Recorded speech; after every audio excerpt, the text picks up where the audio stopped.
Ding dong.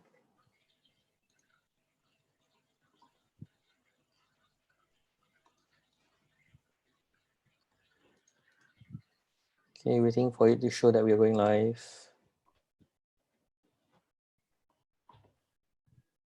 Cool, I think we are there. Cool. Okay, let me just share the Zoom link. And this is all recorded on Facebook Live. Yeah, it's on Facebook Live and it's on my YouTube channel as well. Hey, so guys, for those of you who've joining us live, we've just premiered our next video on quality conversations where we talk about jargon. And as some of you know, it's a pre-recorded video. So as I look at it now, I realize that there are a couple of things that are interesting. So, Ethan, I was thinking about jargons as I was watching it. Then I realized that there's the impact of people getting lost in jargons. But I also realized that jargons kind of gel a team together. Right. So for people who have been together for a long time, 5 years, 10 years, you realize that they do use a lot of jargons. And as much as say again? Tribal language. Yeah, so it's like tribal language, right? Which actually helps to gel people in a very strong way. So for example, my Strengths Finder meetup group, when people start talking about talent teams, they say, oh, you have this talent team and things like that. Those are jargons, but it's also the jargon that gels the community together, right? So as much as in the video we talked about not using jargon so much and storytelling, since the time we did the video to now, I had the thought that, hey, actually, there is a place whereby we can use jargons to actually create cohesiveness in a team, which is a different angle from what we spoke about earlier. Absolutely. And I think so when we talk about jargons versus all these kind of things, right, it's because you're restarting all these conversations again about how do you communicate? How do you have better communication with people? How do you be clearer with people?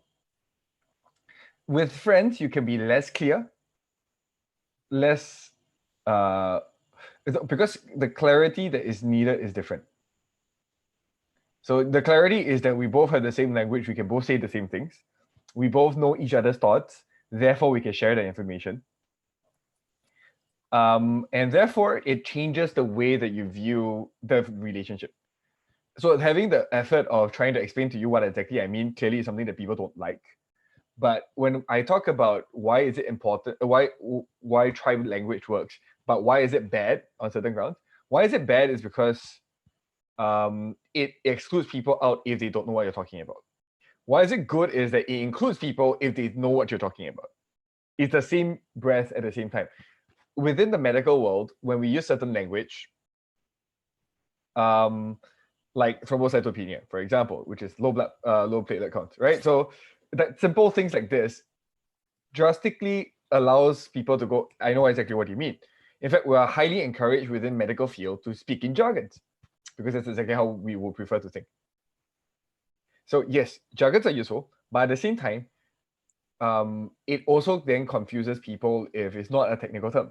For example, again, in medical world, you can say that, but is it a very severe one? Is it a very light one? What exactly is the platelet count? All these kind of different things still has to be explained. And when you're talking about, and in our conversation of just now, we were talking about video games for men and women, right? So when we share about Dota to a person who has no idea what Dota is, drop the jargons. With our own friends who play a lot of Dota with us, use all you want. So I mean, so there's like the gaming community where then you have those jargons, right? And also like what you said, jargon could polarize, the people who know the term and people who don't. At the same time, it's almost like a rite of passage, right? So I remember when I went to US for a period of time, and we had this US colleague from, I think, New Jersey, the southern part of US, and they have it's not really a jargon, it's more of a slang, right? Whereby they say y'all, hey y'all, and it's a very southern US thing. So as we got together, we started to say y'all. So it became like, when you start to do that and you start to use jargons and terms that people know, it creates that, I mean, you call it tribe language, right? So it creates that kind of bonding with one another. And I realized that, for every community, when you start to establish that tribe language and people get inducted into it, for lack of a better word, right? So you kind of go through the gates and then you start using those terms and then become part of the team. So then jargons in and of itself actually can create quality conversations, right? For people who have known each other for a while, as long as everyone's familiar with it. So the only time I think jargon would be, I mean, we need to be a bit more cautious with jargon is when you're someone new. Not Right. exactly true. Not exactly true. So this is Oh. interesting, right? So, how often do you have misunderstandings with your family members, even when you're speaking the same language, when you're saying the same thing? That brings us back to our first two topics on assumptions. Jargons are loaded with assumptions. Okay, some could be. Yes. So the nature of jargons is that they're supposed to be loaded with assumptions that only the internal people know. If you look at the origins of language and why each tribe has its own language, the origin of the language, language was actually a barrier to know which tribe you're from. If you don't know our language, you're considered enemy. So that makes a lot of difference. The way our brains are tuned is that, are you friend or foe? Okay. So are you like me or are you different from me? And in the same, so that's why it goes back to this, right? If you create that kind of thought patterns to begin with, you're going to create everybody to be in or out. So yes, you can get the tribe thinking, but especially when talking about quality conversations during this period of time and over this new medium, which is internet, and you're trying to deal with work, it becomes a huge trouble. I'm personally having struggles with my team itself because of the fact that there's very little FaceTime. Right. Is your team Especially when watching you're this? working. Huh? Is your team watching this? I don't know. I don't care. We talked about it. We just talked about it. In fact, there is a very clear, like, one of the guys just disappeared. So like, it became a real issue. Like, communication and all these kind of different things. And for example, when we're talking about marketing, now that I'm working very much on the marketing side of things, a lot of jargons are just like, I cannot understand. And then it becomes very hard to communicate. And if you imagine that I really don't come from a field of understanding marketing, am I able to understand a marketing person's language? Yeah, so I mean, it comes back to knowing your audience, right? So if that person was speaking to a team of marketing people, then marketing jargons would be entirely fine. In fact, perhaps more effective use of description, the way that you spoke about medical terms earlier. It's just that, because you are not a marketing person, so the person then needs to be a bit more aware when they're using marketing terms to then explain to you. So for example, if someone started talking about above the line, below the line, and things like that. These are all marketing terms, or full page equivalents, right? If you want to measure effectiveness of publicity and things like that. So what's Someone needs also to really explain interesting, yeah, I know, but what's really interesting is like even the term landing page, right? Like I have two or three different marketing friends who all have this different reactions to the same word, same term, Right. landing page. What does it mean? Right. Like, yeah. Does it? Do you know? It makes sense. Like it makes sense for me. Hey, Melody. Right. Hi, friends. Hi, Melody. Welcome. Welcome. We're talking about jargons in our conversations. Sorry? We're talking about jargons in our conversations. Conversations. Yeah, hi-fi language. Yes, I know. She Melody also runs a hi-fi shop. So hi-fi world is hi-fi. So it's funny. It's a interesting world for me. What's a hi-fi shop? See, another jargon. Come, Melody. Hi-fi shop is somewhere that sells really expensive equipments for AV. More listening. Yep. To people who might not know better. You mean like audio equipment or? Yes, high fidelity audio. And I see. You could have just gone with high fidelity, and I mean, I would have understood that. high fidelity audio, so hi-fi, right? So there's another term called head-fi, which is also for earphones and headphones. Okay, so now I'm totally experiencing the jargon, insider outsider feel, right? Just that I'm on the outsider side of things right Are you in now. complete darkness, Melody? I know, because I am literally in, like, I only have like a little lamp. Okay, turn on your Okay. bed. Hey Google, side lamp 100%. Oh, Wow. that's so cool. Yep. You have Google Home Hi. set up. Yeah, she has Google Home. Oh, he looks so chill. Yeah, no, yeah, that's super chill. No, so anyway, so yeah, so this whole that's the thing, right? Even between me and Melody, if we were talk about hi-fi stuff, right, I think we'll be talking on different wavelengths using the same language, thinking that we understand each other until about half an hour later and go, wait, actually we're talking about different things. That has happened before with me and other people about other things. Yeah. Okay. Yeah, like I know. Like, oh, the bass sounds really round. What is that? Who said that? Everybody. Oh, the Everybody. bass is so nice. You know, it's like nice and warm. And you're like, It's so round. Yeah. So I mean, I guess. It sounds blue. Yeah. So I guess when it comes to this type of sensory terms, it's a lot harder, right? So, for example, for me, I took a really long time to understand, or at least I'm still guessing, what the taste siap means. So you know, sometimes people say, "Oh, this tastes very siap." I was like, "What on earth is siap?" astringent, actually. There's an English term for it, astringent. I have no idea what that means. Okay, astringent is just basically, it makes you feel very dry and feel like scrunching your face. Like a Okay. lemon. Yeah. So I was like, "Is it sour?"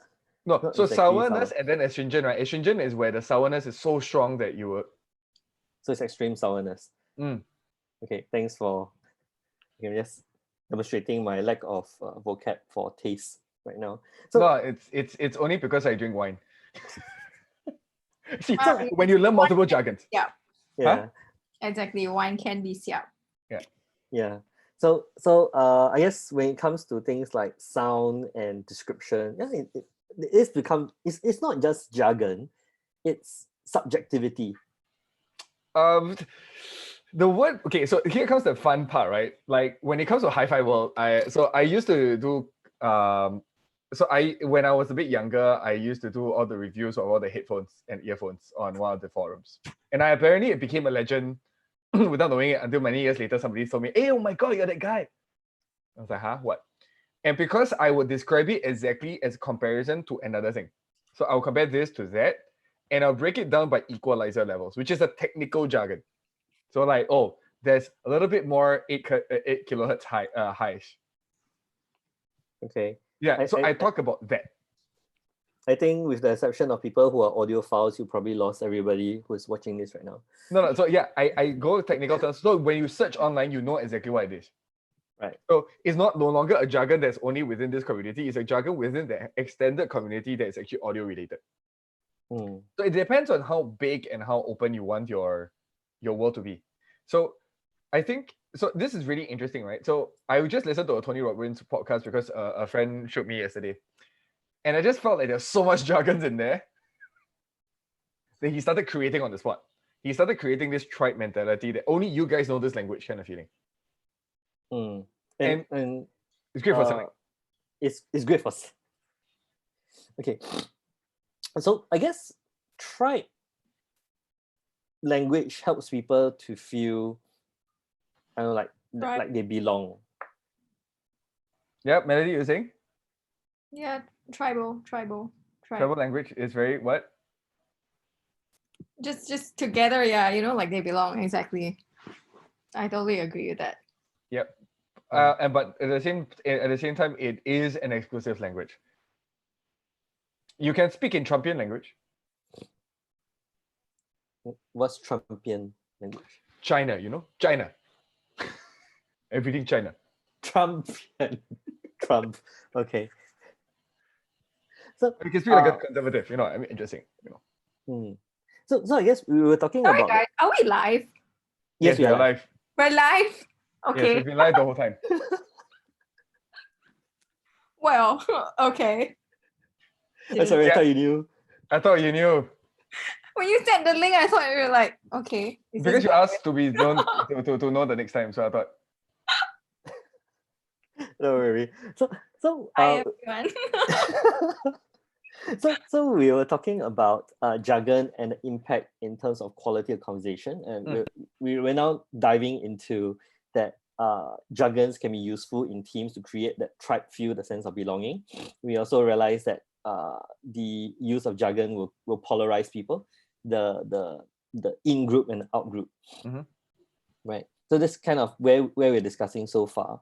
And the other angle I wanted to add to it was how people with different talent teams respond to the use of jargon and storytelling. So like Melody, have you taken your Clifton Strengths profile? My what? Sorry? Clifton Strengths profile. He doesn't No, know. I don't think so. No, okay. It's I love to do it. you should do it. We'll send you the link later to tell Yeah, you we'll where send you a can link get later. that. So the Clifton Strengths profile helps us to kind of understand where we're coming from. Yep. And for me, because for example, my includer is fairly high, right? So people with includer are those who get a sense of people who are left out of a group, and then we want to rope them in. So includer is one of my top 12. And I do realize that when How someone many is speaking, tops are there? If 12 is at the top. the total of 34 talent teams. Okay. So your top 10, your top 12 are what we call your dominant talent teams. Okay. See, Right, so- that's jargon. Okay, go on. Yeah, exactly, right? That's why we explain. But everyone who then have taken Clifton Strengths feel that sense of belonging because we now Great. all understand each other. I feel like I'm gonna belong soon. Yes, you will belong soon. I guarantee you that. So because I have the included talent team, I realize that when people are using certain words that other people don't understand, I make the extra effort to, I guess the term we used earlier was storytell, right? So I make the extra effort to then explain what it is that we're talking about, right? So that everyone then comes on the same page and understand it. And I don't know, do you have Maximizer? Me? Yeah. I have super strong maximizer. What are you talking about? Yeah, because I can't remember. And I'm guessing people with Maximizer probably do enjoy using jargons with a group that knows the jargon terms because it saves them What's a time. maximizer for The people who don't know? Maximizer are people who look for I'm thinking about excellence. brass. They like to maximize stuff, right? So one of the common terms I hear from people who are Maximizer is don't waste time. Right? Not me, Don't but like okay. to waste time. Yeah, not you, because you are different. So most of the Maximizer what? people like to have the maximum return for the minimum investment. They don't like to waste time on things that are below a certain benchmark, right? They like to take what is above the benchmark and make it better. It's all about a good grade. Some people don't mind restoring what's below benchmark and bringing it back to benchmark. So people restorative like to do that. People with excellent with maximizer just like to deal with the best and bring it forward. They don't like to waste time. So one of the, and I'm guessing, right, because I don't have maximizer, but I'm guessing that people with maximizer probably, when they can use jargon and get the sense that people understand them and close and communicate faster, they probably enjoy using jargons. I don't know how is it for you. I do. Like if I were to speak about hi-fi stuff, Right. and I have the opportunity to speak with a hi-fi person about it versus a non-hi-fi person about it, my energy goes up if I'm talking to a hi-fi person than if I'm not talking to a hi-fi person. I wouldn't probably even touch the topic. This is really interesting because as you're talking about this, right? So Melody and I, so I used to run this program called Tribeless last time, right? So Melody used to be one of my co-hosts. And well, actually, I was trying to figure out what it means to be tribeless, right? So now we're talking about tribal language. The ability to code switch is tribelessness. The ability to what? Code switch. It means that you can fit in, but you don't belong. So that means I can be there, I can be with you, I can act like I'm a person from the inside, but I might not feel like I belong. I can understand your jargons and I can understand your way of thinking, but that doesn't mean I belong here. That's the difference. I don't feel belonging from jargons. I just feel resonance, but that doesn't mean I belong here. How do you differentiate between resonance and belonging? So this is my own jargon, right? So yeah, exactly right. That's why I'm clarifying. So resonance is where we are both in the same page and we both feel understanding towards each other. Belonging is we will always understand each other. So one is more temporal and one is more long. The feeling of belonging, lasting. If you notice, right, most people think of belonging as if you get kicked out of where you belong, what happens to you? You're exiled, you feel pain, you feel all this struggle. Right. If I'm out of resonance, I'm just okay, find my way back in. Okay. Melody, what do you think? I think there is a certain truth to it. But again, because we are using Tribeless as a guide, because I don't know, I sometimes feel it's also a spectrum. Go on. Yeah, it's not really black and white all the time. Okay. Sorry. Maybe you can share a little bit. What is Tribeless? What's Tribeless to you, Melody? Tribeless is a place where we come together and eat dinner and talk.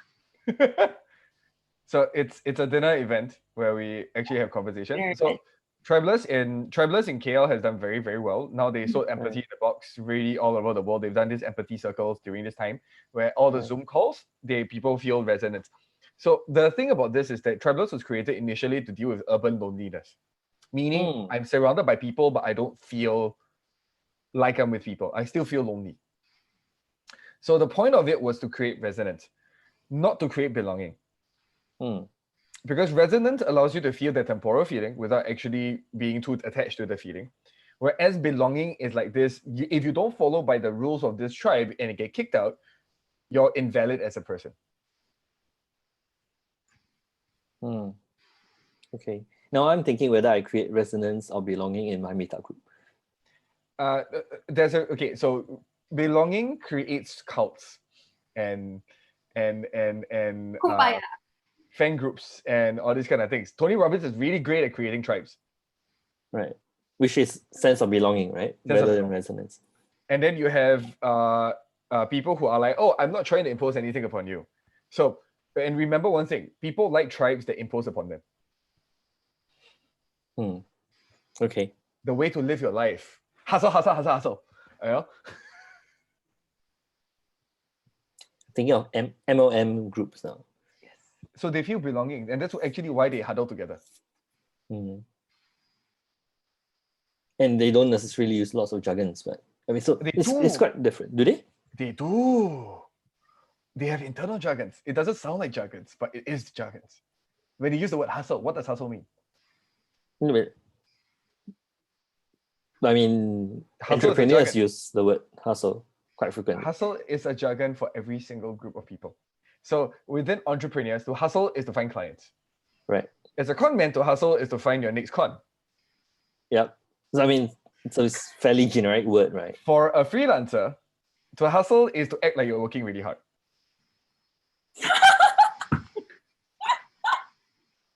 Would that be you? It's what I've seen. It's the when you actually translate over what it means in real life practical sense, it really feels that actually like hustle means different things to different people and different communities. Yeah. True. So then, it's a jargon. Right. Because of the different meaning in different contexts. And that's what creates belonging in tribes. Okay, I guess we could all leverage on that to build our own tribes. So the other thing I was thinking about, Ethan, was the whole concept of storytelling. And you mentioned a couple of things, right? You mentioned about making it personal. You mentioned about using emotion words. Right. So I was thinking, could you elaborate a little bit more about how we could do storytelling and maybe give some examples of it? So I like to make everything personal, right? So it has to be personal. It has to be starting from my experience and what I'm looking for. So when I go with that, I always go back to with the fact that like I have a goal in mind, what my intention is. So it goes back to even clarifying and stating assumptions, where I state my assumption of why I'm even having this story. My goal is this. So for example, the thing I'm starting right now, the Office Matters, the reason why I started it is because I'm trying to maximize impact, maximizer. I'm also trying to be able to create enough of a community that's sustainable for my business and myself, such that we can build something bigger. Right? That's a very key bunch of things in my story. I'm caring about that. So there's an endpoint setting. I can start going, then I go back to the front part, and I go back to the fact that I started this 1 month plus ago, actually around 2 months ago, to be able to start addressing problems in the workplace that I couldn't as a consultancy. Now that's already setting assumptions. I was running as a consultancy already. I'm working with businesses already. I'm already doing all of this. So I set all the examples, very cute unicorn. I set all these things to be able to set the assumptions for people to be able to work with. And I felt uncomfortable with the fact that I was not able to have the resources to individually manage each person. That's a great story. I felt uncomfortable. Everybody can kind of resonate with that. Like, I cannot give the attention I want to give to people. People can resonate with that. It sets all these background stories for people to go, oh, that's where you're going from. And, oh, mind you, I used to suck at this really badly. And my TEDx Pickering talk, my initial one, somebody told me I sounded like a professor in school. And it would be great if I was a lecturer, but it's terrible as a TEDx speech. And that's how I had to learn the hard way. I had to like rehaul every single way of thinking about speaking. And that's how I started going back into storytelling. And it's always about setting context. Does it make sense? Yeah, so in my head, I was thinking when we started off, it was almost like jargon and storytelling are opposite ends. But it doesn't really seem to be, because I can't connect the opposite end to your storytelling, right? What would be a jargon for that? Or they're just two separate things altogether? Okay, jargon would be, I've just built a business model that will make me maximize my profits to be able to ensure that I'm actually creating maximum value for my audience. Alex, okay, can I just pitch in here? Yeah. Come. So for those of you who don't know, if you're watching, this is the first time I'm actually meeting Alex. And so Alex really doesn't know anything about me, and I don't know anything about Alex. Yes. So there really isn't a ground or like a base for us to kind of like tribe on. So it's not becomes right contrived. now we don't have a common technical jargon that we can use. Not yet. But if After I you am take gonna your profile, we tell will. my life to you now, then we can start to build our tribe from there. Yeah. I guess that's why storytelling is part of it. I bring you on my journey. Yeah, because you're bringing someone on your journey. And you tend to bring someone on your journey based on your experiences, your feelings, you know, things like that. Not logic. So, Yeah, so I go back to I go back to jargon failed language, right? So if you notice how copywriting has been doing, copywriting for all these stupid Facebook ads that keep on selling to you how to get more clients. I'm not sure if you guys are receiving the same one as I am, but I am definitely getting them as an entrepreneur. What have you been clicking? No, as in, because I had to read all this last time also, so I had to figure them out. So all the clickbaity titles, or get more customers. Exactly. Yeah, so get more leads, like lead magnets, click funnels are no longer useful anymore. Those are jargons. Those are like drop shipping models. Yeah. These are all jargons. These are not storytelling. Storytellers are different. So there, I have a friend who shared with me when I started this Office Matters, sharing me this other friend who did other person that does this like New York stories or something like that, like people stories, and that person does a storytelling method. He always starts with, this person aims to do what, or this person came from where, origin story, or aim in mind. That's always how you start. It's always personal. It's always a journey. Is then you go on the hero's journey, right? The hero's journey is where you need to have a climax or down point, and then you go to a climax after it. It's always about that. And if you don't have that in the storytelling, people will get bored. If So you it's use jargon, it's high all the way through.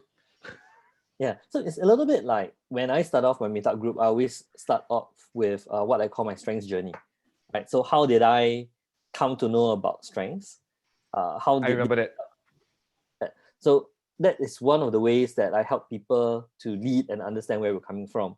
And I think storytelling also, how do I say it? Storytelling has the ability to make people feel safe, Yeah. right? Because So if you're I being tell real. people the story, my personal story of how I come to know about strengths and why I set up a meetup group, I have less people coming to the meetup group to wonder, is this guy going to sell me something, right? What is this guy doing this meetup group? Why is there no fee involved? Emotional reactance. Yeah. Say again. Okay, I so like that's that. I another like jargon, that. I like that. Okay, go try Melody. Go. Try explaining more. I would love to hear this. I heard this somewhere else, but it's like that sales guy that comes knocking at your door and then like he wants to sell you like a vacuum cleaner, but because you like don't know him and all that, you know. So the level of your emotional reactance to this person is like high. But as the time goes by and you know, or if it's someone you know, then the emotional reactance gets lesser. So emotional reactants are like your negative reactions towards this person for everything that they say. Your defensiveness, basically. right? So, so the ability to tell stories makes you more endearing to people, and then brings down their defenses, and therefore have is that higher emotional. Is it good for reactions or dating, lower? Melody? Dating? Is it good for dating? Yes. I guess in a way, yeah, for sure. Okay, so I mean, it applies to anything, like any social situations, right? Yeah. It does. yeah, so I guess it comes back to what you said, right? About what's the objective of the communication. I guess if you used to date, you could tell a story that shows how adventurous you are, or how Okay. My favorite thing about this is my favorite thing about this is I realize majority of the time, if guys share, you know what's the ultimate story to share if you want to get girls? why don't you say, and then Melody can either affirm or Sob stories. That my previous Yes! ex was like Yes! this to me, and I was very rough. It was very rough. I was trying to be a good guy. is that true? Yes. Oh gosh, okay, I'm gonna go back and start building an arsenal of sob stories. It's amazing. Like actually, like this is actually at least within the girls within my groups, like groups of friends, sob stories. It works like a charm. Okay, do we have other girls watching this right now? Yeah, Audrey, come on, I saw you online. Okay, so Audrey's Facebook messaging us instead of. So Audrey can join us on Just the come on, lah, sorry. Zoom, or you can use the chat Yeah, box. but I agree with you, Audrey. Stories make people feel more relatable because it feels like you're relating to a human rather than a robot. But remember, sob stories help guys get girls. Okay, sorry. Okay, I think we can Unless, start of course, another. you're aware of it. Yes, Audrey is on chat right now. And so Audrey, do you agree that for dating, I mean, you also talk about relationship coaching, right? Do you agree with what Ethan said about telling sub stories helps guys to what relate to girls or get the girl? How do you even get to this topic? Yeah, exactly. We're talking about technical jargons, guys. Yeah, how do you even get there? No, because okay, go back to this, right? One part of the story was okay. So I have a friend that had a lot of difficulty getting girls, and then I was trying to talk to him as to how to talk to girls. This was all the way back. This is like 2013. Oh, that's all the way back 2013, and I was just trying. So that's where the Dota story came about. The Dota story came about because when he started sharing with the girls about why he needed Dota and why he was still single, and all this, he started getting girls. Because suddenly the girls could relate to him, his loneliness, his feelings, his all these different things. It helps a lot. it makes him relatable as a human being rather than just another gamer boy. Because when you speak in emotional language, suddenly you're starting to speak emotionese, which is in most worlds women's language in a lot of guys' world, because guys don't speak emotionese, right? And so what happens is that very often when the guys start speaking in emotions, it changes the reactions and the emotion, the conversations with the women. Oh, Audrey said it depends on the girl, but I agree. Yes, it's not all girls, but Audrey, you're strong. you can handle it. Okay. Have you met Audrey? No, she hasn't met Audrey. Okay. So now I'm just thinking, right, in terms of storytelling, and it seems that we have moved on from jargon. So we discussed jargons already. We're going to talk a little bit more about storytelling. And it seems to me that if we kept in mind the emotions that we wanted to bring across in every phase of the story, right? So you talk about using emotive words, right? You want to bring across fear or the challenge or the exuberance, right? At different stages of the story. If we were aware of that and then started to use words and to articulate or even craft the story around those emotions, then that will actually help to bring the stories alive and actually make it more relatable to people. And I guess what some people do is it's very digital, right? It's almost like a chronological description of what happened. Yeah, this person did this and that person did that. Okay, lol. Yeah. So if we could bring across the emotions and stories, that actually makes the storytelling a lot more effective. Yeah. So this is where I think I find it fascinating. Con men are really good at storytelling. Con men are really good at storytelling. They so believe in their stories that they can have 100% emotions of whatever they're talking about, even if they haven't experienced it. Yep. I mean, they're good actors, basically. Yeah, they're really good actors. No, they're good liars, self-liars. So Catch Me If You Can. I just saw it. Yeah, and the key part here is they actually really fully lie to themselves so well that they actually believe it. I think it's a mental condition. It's not. It's sociopathy. It's not exactly a mental condition. It is lack of empathy. Or it is hyper empathy, but also abused to the level where they start using it on the other opposite end. Yeah, but so speaking about this storytelling, okay, we go back to this, right? If you keep the emotion in mind, you would recognize that you can create that feeling for a long enough time to engage the person on a certain grounds, right? You can just keep engaging the person on certain emotional grounds. You can engage the person with certain feelings, but the question is, what are you going to do with it? What intention do you have with the feeling? So this is where I like the book Never Split the Difference, which is a hostage negotiation book. I disagree with the mentality that intention is always to win, but I like that intention is always part of the whole point of the conversation. When I do a storytelling, what am I trying to bring across? Am I trying to bring across a point to you? Right now, I'm trying to bring to you a point that storytelling is dependent on intention. So I went a very long route to explain all the grounds using your world, bring into my world to try to draw this story to tell you storytelling needs intention more than emotion. The emotional right you take on is the result of the intention. And that's how I'll build this. Hey, Abi. Okay, but well, another friend is on the video, not on the Zoom. They can. I should see them if they. They go online, but they they're not. Yeah, but they didn't put anything in the comments, right? Abi, you didn't put anything in the comments yet. But I like how Audrey put it across, right? Perhaps the sob stories makes the girl feel like the guy trusts her and can be vulnerable with her. Exactly on point. So one of the key parts here is Abi said hi. Yeah, I said it. Yep. One of the key parts here, which was really important, so we go back to this, right? What do guys look for the most when they're looking for friendship? From your knowledge.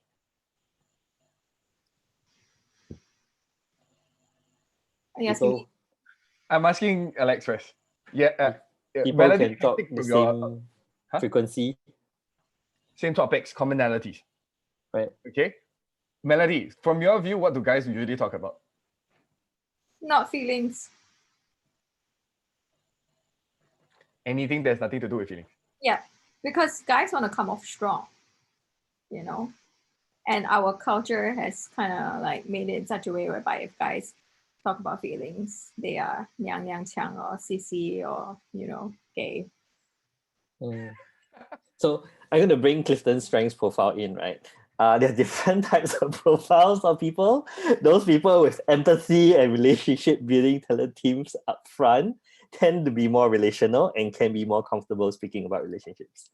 The other people so there are 4 domains in the Clifton strengths profile, right? The first one is executing, people who, the talent teams that is involved with getting things done. There's influencing. So influencing talent teams are those involved with getting people to get aligned with your form of thinking or be able to influence people to do things. Then we have relationship building.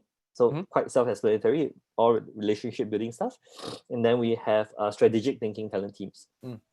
So people who predominantly have more relationship building talent teams would tend to be able to speak more about the relationship and feelings. People who are more, say, executing or more strategic thinking might then have different dimensions altogether. So if you were building a relationship with someone who is mainly executing, then you're looking at how do you build relationship through activities. It's interesting you're saying this, right? Like let's go. You keep going on into this. I'm just like, wow, that's interesting. Yeah. So once you have your profile, Melody, you can explore a little bit about how do those talent teams show up in the relationships you have with people around you, whether they are personal relationships or whether they are professional relationships, right? So people who then have the relationship building talent teams will value that a lot. Sorry? Ethan, I think I kind of know why you made that face, but never mind. Sorry, Alex, please carry on. No, because we have an internal thing going, like that I know about her, but it's okay. This is like beyond jargon, right? You'll have like internal unspoken jargon. It's a facial jargon. Yes, there's a facial jargon. Oh gosh. Okay. I'm on the outside definitely right now. I'm enjoying what you're saying.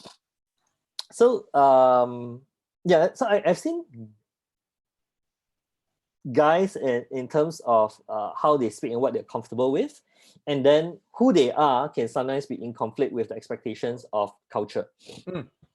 So there could be people who are fairly comfortable with speaking about their feelings, but they don't do it with everybody, simply because culture have certain expectations of how guys behave, right? So they then do that with people they're closer to. Yeah, but so when we go back to talent teams, right? So if you look at my talent teams, right? Ideation, strategic learner, individualization, self-assurance, adaptability. None of this says relational. Input, activator, maximizer. Then finally on tens that I have communication. Right. So if you look at me, right, I recognize that I'm a very verbose, emotional speaker. Okay. So then when we talk about relationship building, how does this work out? So this is where I want to challenge this, because my top 9, right, had nothing to do with relationship building. So what are your top 9 again? Why don't you just flash it out on screen? Let me just push it out, because my phone is on the other side, so I cannot. Wait, give me a second. See, do I have your profile? All right. Nice. All right. I want to see whether I can do the webcam section. Yeah. Okay, never mind. So there's ideation, strategic, learner, individualization, self-assurance, adaptability, input, activator, maximizer. Then communication, connectedness, command. These are to do with relationships with other people. This is so interesting. Yeah. By the way, so you have to see what my empathy is. Do a just one session just talking about this. No, trust me, he would definitely do this on the SF meetup, and we should just do a webinar for this. Yeah, I totally should. Come and try me for my meetup group. My empathy is on number 23. Okay, so empathy is about the ability to sense what other people are feeling. Yeah, Right. again. So okay, but what the talent team show us is actually the sequence of what's stronger for you. So I guess in some ways you can tell what people are feeling. It may or may not come naturally to you. It could be a result of your training, for example. Right? Your background and things that you're exposed to. And again, your understanding of how people feel might not even be emotive in nature. So which means that people with empathy will get a sense of what someone else is feeling without sometimes even knowing how they know. The other person feels. Yeah. Yeah, Without even knowing how they know, right? On the feelings.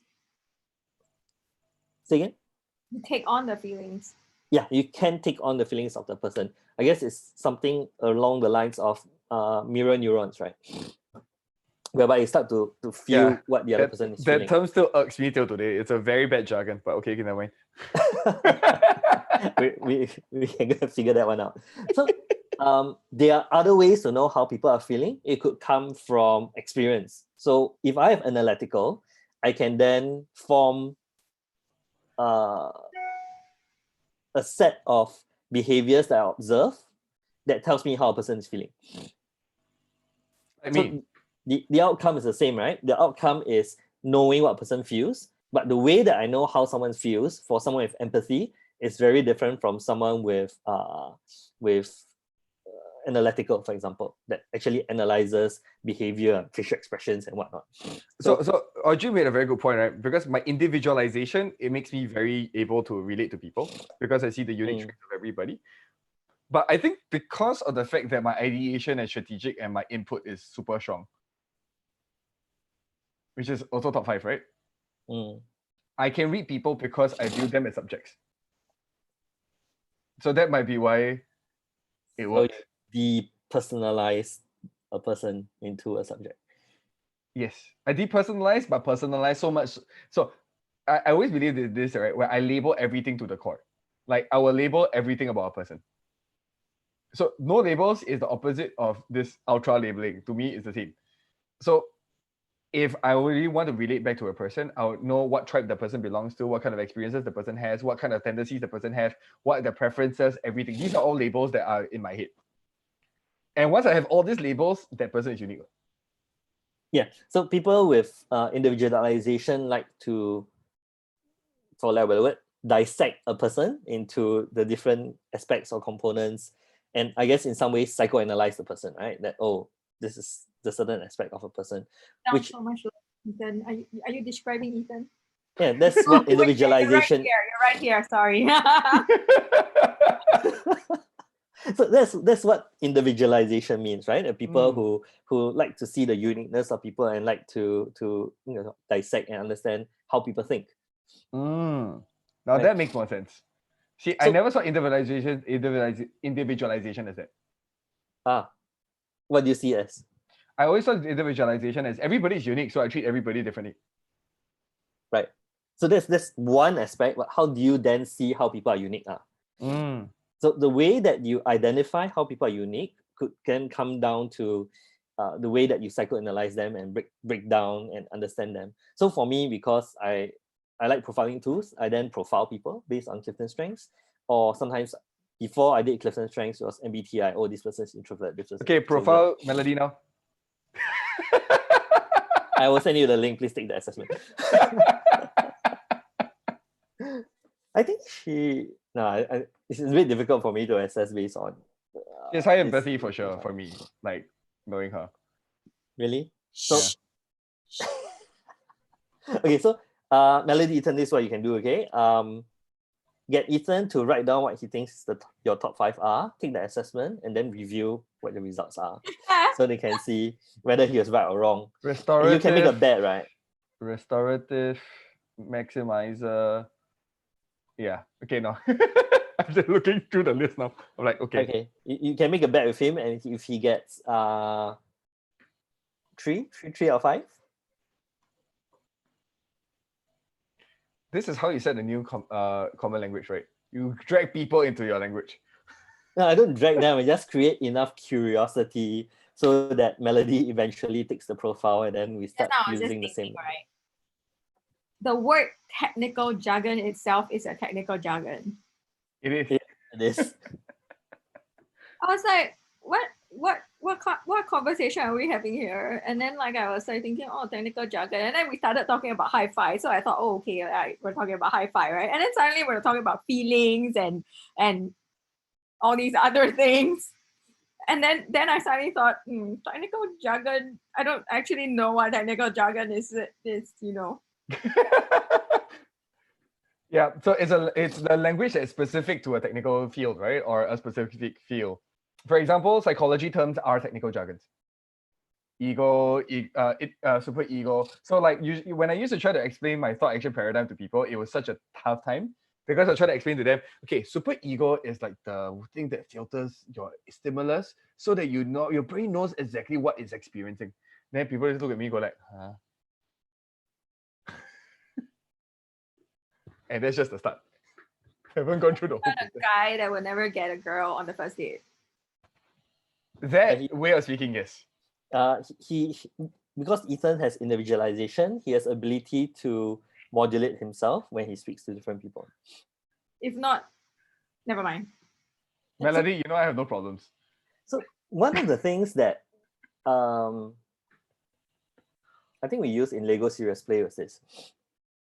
How do we explain something? Maybe it's Lego Serious Play, or maybe it's public speaking. How do we explain something in such a way that a 5-year-old can understand? And that will actually help us eliminate jargons.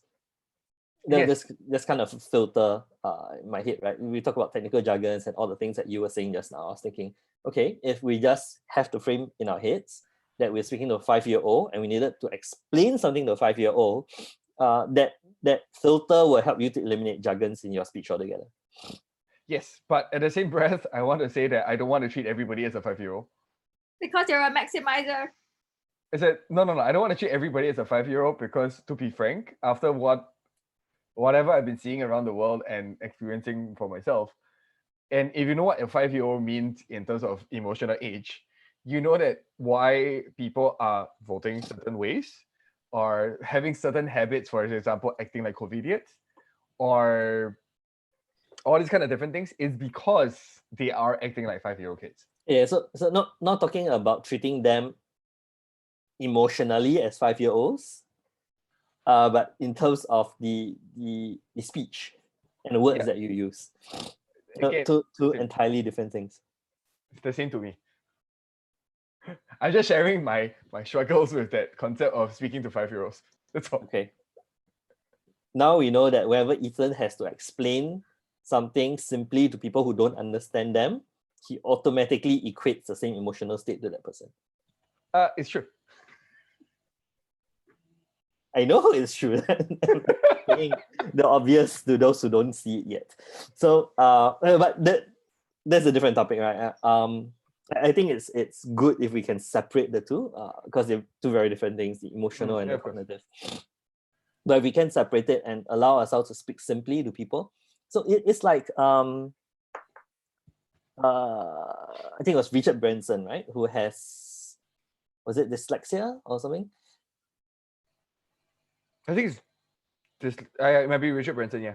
Yeah. So what I understand about what made Virgin so successful was that because he likes to keep things simple.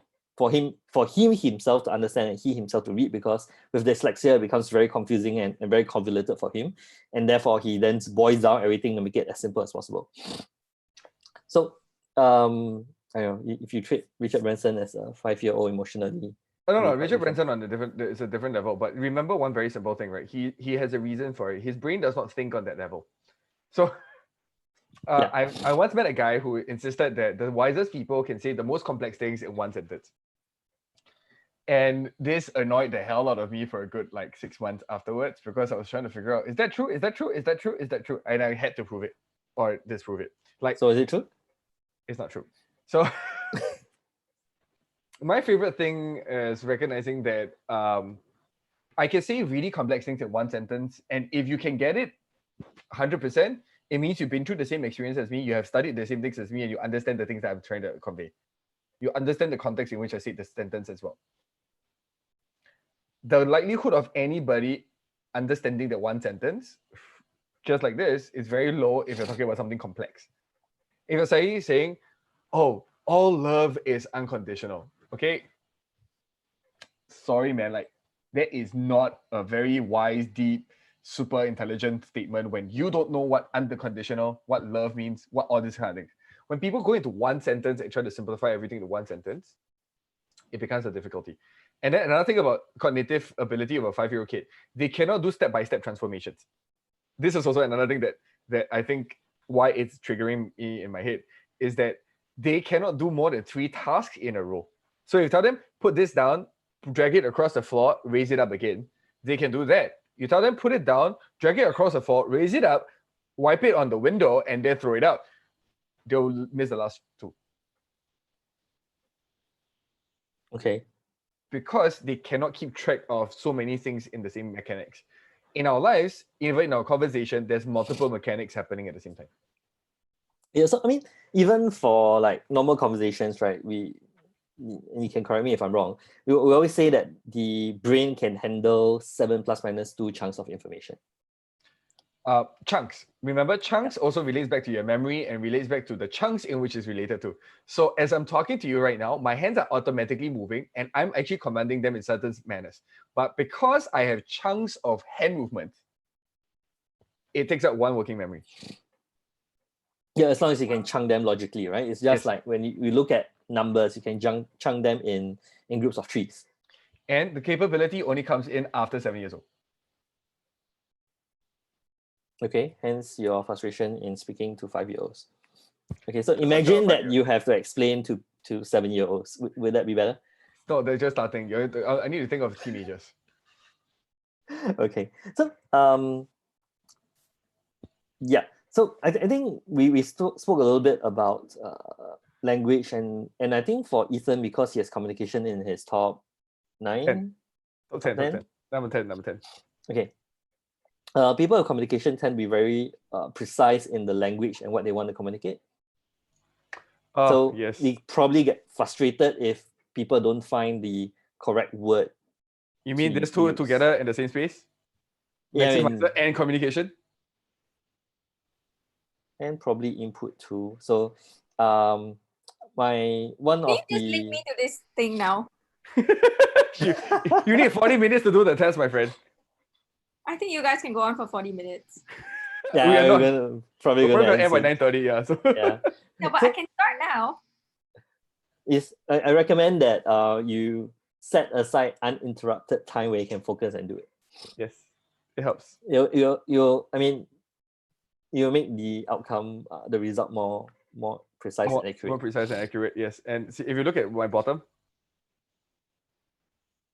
Yeah, where's adaptability for you? Number 6. Okay, so with high adaptability and all the way to the bottom, low consistency and low discipline, Ethan is. So we're not saying that Ethan is ill-disciplined. It just means that he likes a lot of variety in his life, rather than structure. And so high individualization and low consistency means that he doesn't need things to be the same for people in terms of fairness. He likes things to be individualized to people and treats each person differently.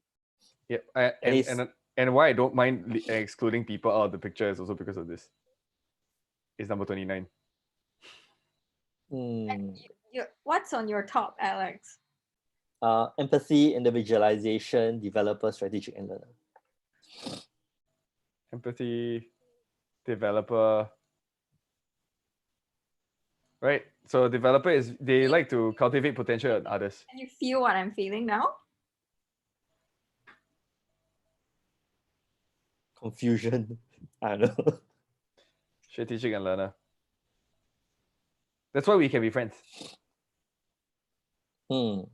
Because we like to learn about things and we like to explore and try different things. I mean, this entire Facebook Live thing is experiment actually. We're having more fun than our audience, sorry. But Yeah, that works. So I think before we end in 15 minutes time, so you can tell, right, that Ethan's one that goes off topic, and then I'm the one who pulls him back to, hey guys, let's talk I'm about this. also the How do you person get who that? pulls things back sometimes. Okay, it depends. Sometimes, my friend. Functional word being sometimes. So if we come back to storytelling, I just like to. So recently, I was speaking to this friend of mine, Gavin Cargill, right? And he does this value the person thing. He's also very involved in the strengths movement, and he's trying to create stories with people. And he shared 4 aspects of a story. He said story always has a main character. Mhm. The story always has a central theme. Story always has a conflict, and a story always has the outcome. So I think as we talk about storytelling, if we can incorporate all these elements, it would help us to craft better stories as well. So it's something I just learned from him. I want to credit him for sharing with us. Henry Cargill? Gavin, I mean his Gavin Cargill. a friend who does strengths. Okay, very cool. Based in UK, I think. I feel like just using that and saying, okay, now create a sob story that will get you a go. Let's do that offline. Why sob story? Oh, okay. No, like Audrey said perfectly. It makes the person feel like you are able to relate to her. But does it have to be a sob story? Melody, in your experience? In my experience, in my past experience, yes. It's more relatable. Exactly. Okay. Sob story. But why? Yeah, why? Why can't be a victory story or overcoming story? Okay, so the interesting part here is always for me is when we talk about sob stories. So if you're talking about what it activates in people, so this is where storytelling is interesting, right? When you start storytelling, Compassion. yes, you bring out the natural in the person. You bring out that I can save you. So why girls? Okay, we always talk about girls liking bad boys, right?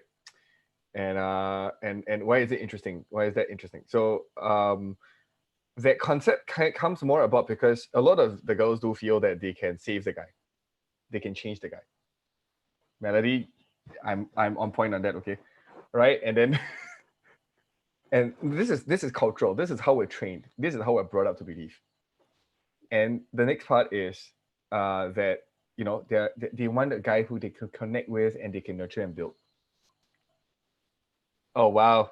Audrey is fighting against this. So stories can be manipulative. I'd rather a person who's sincere and honest and builds trust and humility. See, it doesn't work for all girls, my friend. It doesn't work for all girls, but I don't think this is. Okay, I don't think we most need to things. take we need more girls on the call to. Yeah, to come follow. Audrey, come Audrey. But it's I don't know. Like this is my take on it, right? So this is the experience that I've seen. What if it's the other way around? What? Like, what if the girl comes with a sob story? Will the guy feel the same way? Like, oh, I need help. If it's a sensitive new age guy. I think If it's alpha male, he'll be stop being so clingy. What if it's an alpha female like Audrey? Alpha female, what would attract her? Yeah, like, you know. so. I guess the question goes to Audrey, right? Yeah, so Audrey, come answer us in the comments. Would We'll sob stories work on you? It'll take about 1 minute before she can reply because by the time she reads them and hears the words, she replies, it will be 1 minute later. Yeah, because there's a short lag from Zoom to the Facebook Live. Facebook, and then there's also a lag. Oh, between... she's coming in. She's coming in. Can. Yeah, but okay, sob stories. Okay, but the other part about this is, hey Audrey, welcome. Stories. It'll take about 1 minute before she can reply because by the time she reads them and hears the words, hearing ourselves now. It will be 1 minute later. Hi. Yeah, because there's a short lag from Zoom to Facebook Live. Yeah, that was like a good 1 minute ago, half a minute ago. Yeah, about half a minute ago. So Audrey, thanks for joining us. So we're talking about the use of sob stories to endear a person to a girl. What's your perspective on that? It depends on the motives and intentions now. So, I think deep down, we all want to be seen and heard. So maybe if at some point in our lives we didn't receive that attention, we may turn to whoever who's willing to give us that time and attention to listen to our wounds and trauma, all that. So it may be real and genuine, but it also depends on awareness, right? So if someone is unaware, then they may just turn to whoever who has a savior complex to try and save them, to feel that. So we're kind of doing a poll here, right, Audrey? So would a sob story work on you? Has it? Would it? No, Or has it worked on you before in the past? I don't remember anymore, but now no. So yes in the past, but not now, no. Ethan's having a few days. I don't think I don't think I ever really went for like guys with sob stories, because then I wouldn't be able to respect them. Okay, no. What if they're sob stories but they're strong? Does that work? They have like they have a strong front, and then after that they're like, yeah, my ex didn't treat me Audrey, right. don't fall for this trap. Maybe I did. But then I learned. Oh. Yeah. Because actually now that I think about it, yeah, that is actually the sob story that. Okay. Yeah, but anyway. We're turning the whole storytelling thing into how the story tell to get girls. This is gonna go viral, right? Yeah, I don't know. It might. No, but actually, it's so okay. How about how the story tell to get guys? Story tell to get guys. How the story tell to get? Wait, you should be telling us that. No, like what has worked for you?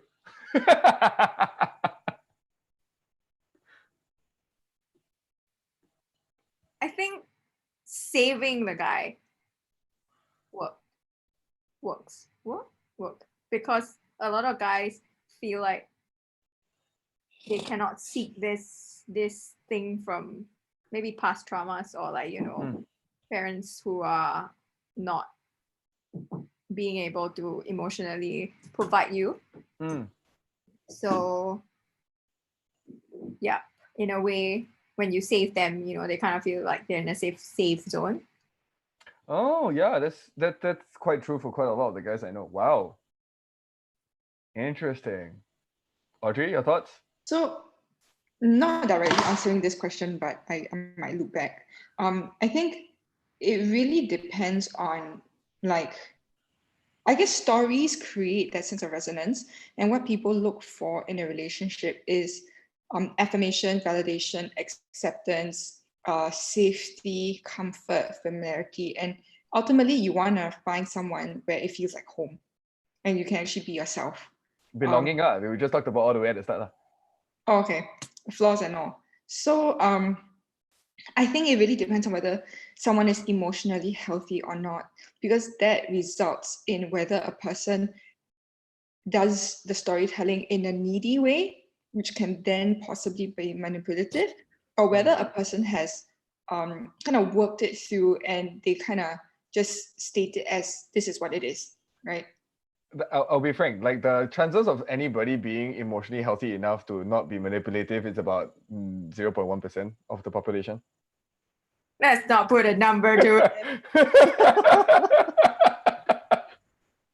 Hey, since we are on the topic of relationships, and how do we then endear ourselves to one another? One of the things I always found very useful is 5 love languages, for those who are not familiar with it. So whenever we relate to someone, everyone speaks probably 2 of the 5 love languages, right? I mean, we speak all 5 love languages, but then at least our top 2 are the most dominant that we will hear most of the time. So I know Ethan and Audrey is really familiar with that. Melody, have you heard of it before? Yeah. Okay. So I think... Mine. Sorry? trying to guess what's mine. Quality Yours. time. Yeah, I was thinking of quality time. Nope. Really? Oh, fail. Words of affirmation. Nope. Really? Melody, So really? service Yeah. Acts of service was the top. Was. was okay. It changed. Okay. I don't know, something it might change, right? Like, you know. Yeah, it does. It can change. I never thought I was an acts of service person until recently. And I realized I'm a very high acts of service person. Yep. So degree of self-awareness as well. Yeah, I mean, it's very different, right? Because the reason why I thought it was because by the last time I assessed it was 17. That's a long time ago. Time to reassess. They don't review it. So yeah, I thought that was a and that, when we talk about storytelling, it also goes back to that, right? Do you showcase that you're actually an acts of service person? Do you showcase that you're a quality time person? Do you need 3 hours a day of the person's time? Do you need this? So it really depends on what the person wants. And then the other one is just physical touch, right? So again, physical touch is a very big question mark for me, even for love languages, because I'm really not sure what people are like on their ground. I haven't seen enough people who are into it to really speak up about it. Okay. Yeah, and how do you storytell to say that you can do a lot of physical touch? What? Yeah, but I guess that's the point, right? Not everything falls under storytelling. Some of them, I mean, for acts of service, don't just talk about it, right? Actually go and do something for the person. Yeah, Right? of course. Physical touch, you don't talk about physical touch, right? I guess very lame story just came to mind. Okay. Go, try. Really? Yeah. You want to hear a touching story?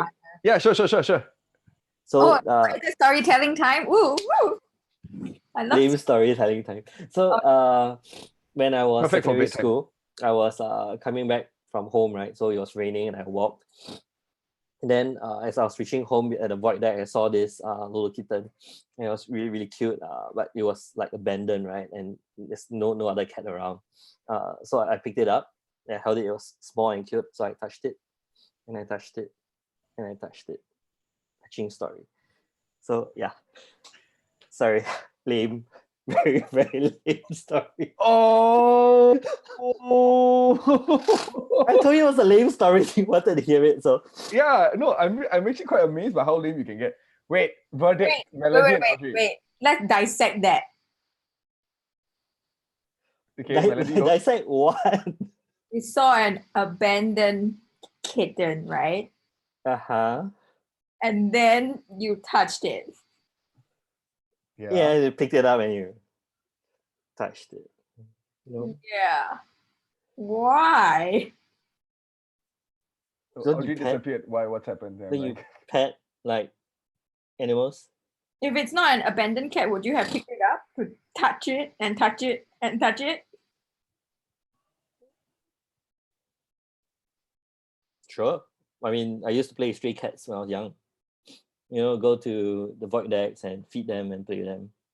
It's like, I don't know, it's quite But why? normal for me. Why would you feel the need to just because I know they look cute, but I don't do that, Interesting. There must be something that's different about you versus me that makes you like that. I guess some people just like animals. So why do some people not like animals, and why do you like animals so much? He's a nurturing person. Yeah, nurturing He's a person. developer, yeah. I don't know. I mean, they're cute. They were around. It was fun playing with them. And at some point of time when I was younger, I used to feed them. And Does So- that apply to humans as well? Feed humans? Not like feed, but does it appeal to you? Like if someone is cute as an animal, Oh, I can answer that. Yeah, he would. touch them. I don't think he's brave enough. Oops.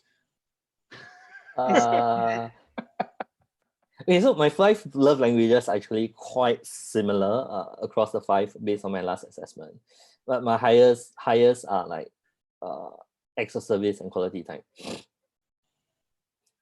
So for people that I'm close to, yeah, sometimes I hug them and stuff. But how you linking that to animals? Or are you going to say that, oh, because No, I don't know. I don't know what Animals. Melody is trying to get at, to be frank. yeah, I'm trying to figure that out too. So I'm trying to figure out what has this got to do with jargon. we have gone from jargon to storytelling to pick up girls. to pick up girls And pick up guys. to Tell the pickup girls. love languages to love language joke. talking about touching, which then talk about lame touching stories, which I Yeah. heard from somewhere, and here we are. And then here we are, and then Melody wanting to go further into what the hell is going on. See, so this is the difference between a quick connect live session whereby things can really go totally off topic versus the 15 minutes video whereby we had pre-planned what we wanted to say. 15 minutes is quick connect. This Yeah. is connect live. There's a lot of difference. So the live one, we do not know where we connect to sometimes, but I think that's the fun Part of the it, fun. right? Yeah. And then we see where the conversations go because one thing leads to another. Yeah. Okay. And let's take this off the Facebook and everything else if you guys want still to continue. But I think officially we should stop broadcasting this now because it's gone to quite a ridiculous complex of I don't know where we are right now. Other than the fact that jargon and storytelling. Okay. So if you watch all the way back to the start, right, where we talk about jargons create tribes, and that's something that's really true. And because of like our experiences, tribelessness and jargons is really about like, for example, when I talked about tribelessness, is about the fact that I don't belong to one tribe because I can speak multiple jargons. And that's a very interesting thing that I realized along the way. And then we went a bit further into how do we one of my favorite statements from you is talk to to remove jargons from what you say. Talk to a 5-year-old. Think about what a 5-year-old can understand. Of course, I have my objections towards it, but at the same time, it is a useful method of removing jargons in what you say. And then we also go on into storytelling in different formats. So storytelling has that. Then you also have Gavin Cargill, I don't know, I can't remember the pronunciation. That shared with you about the main subject, something before the conflict, and then the resolution. The main character, the central theme. Essential theme, yes. Central theme. Central theme, yeah, okay. Then the conflict and then the outcome. Okay, cool. And then we have how to pick up girls using soap stories. Yeah. And then how to pick up guys using savior complex.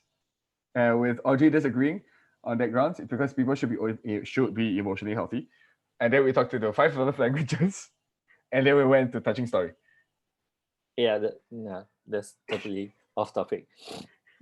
So there's an excellent summary, Ethan.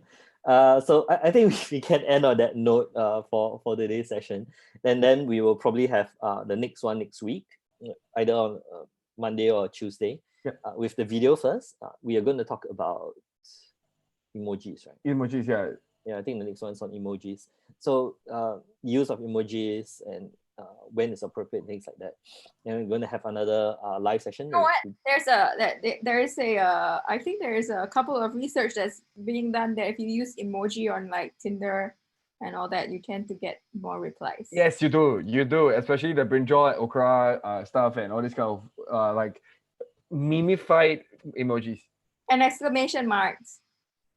It sounds really? like the discussion of relationships and how to attract people is going to be a staple of the Quick Connect Live. Connect Live. Yeah. I mean, the last round where Claire came on already, there was a little bit of talking about something similar to that. So I was like, okay, Ken. Yeah, okay. I mean, if it comes, we can talk about that too. So thanks, Melody, for raising that. We can talk about it during the Connect Live. Yeah, we can talk about it during Connect Live next week. And then I hope that you have taken your Christian Strengths profile by then. Yeah. I'll do it right now if you send it to me now. Sure. Ethan, you want? Yeah, well, yeah, I'll discuss with her on WhatsApp. I'll take this offline.